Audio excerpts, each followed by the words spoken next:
Hello everyone and welcome to my latest Skyrim build.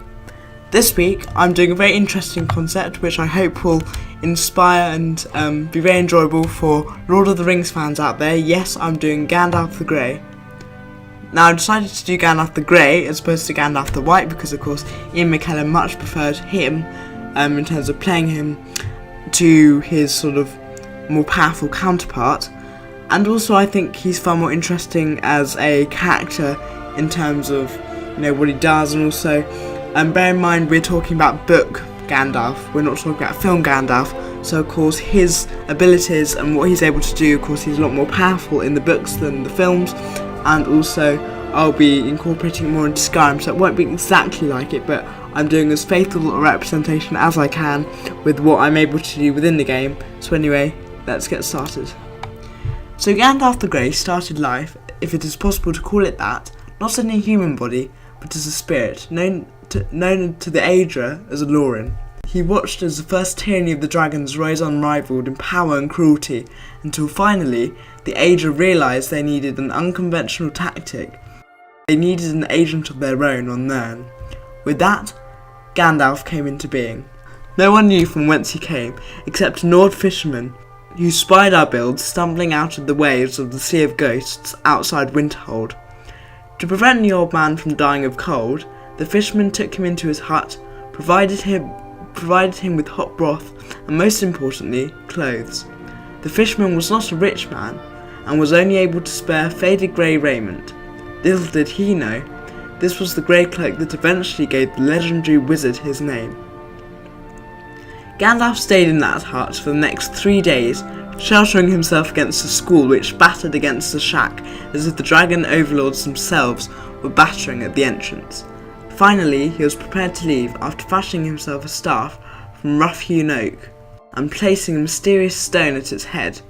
He thanked the poor fisherman for his hospitality, only saying that his compassion would be repaid 1,000-fold. Our build was sent to Tamriel with a very specific purpose, to rally the men and women who still resisted the ravages of the dragons, and by doing so bring about Alduin's downfall.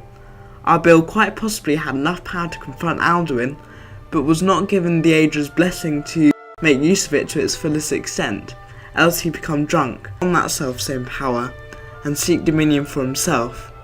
He therefore worked in the shadows, bringing down the dragon priests and lone dragons, giving valuable knowledge of the Elder Scrolls to the tongues who still resisted, and most importantly, convincing Paarthurnax of his own evil, to the extent where Alduin's brother felt remorse for his own actions, and sought to bring the oppressor to justice. After Alduin was defeated, Gandalf wandered Tamriel, spending time learning about the cultures of the myriad races on Tamriel, even those considered hostile such as the Falmer. When the dragon threat once again became apparent to him, he got himself captured by the Imperials so that he could be taken to Helgen, with the intention of studying the dragon up close. From there, your story begins.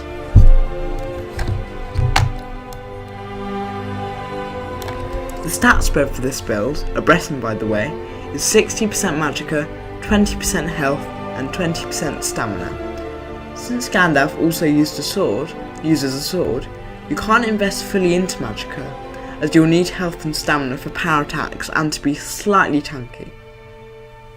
Your main skills for this build are destruction, restoration, and one-handed, however the other skills of magicka are also very useful. Of course, the book version of Gandalf is far more powerful than film Gandalf, so don't hesitate to use fireballs to get yourself out of a tricky situation.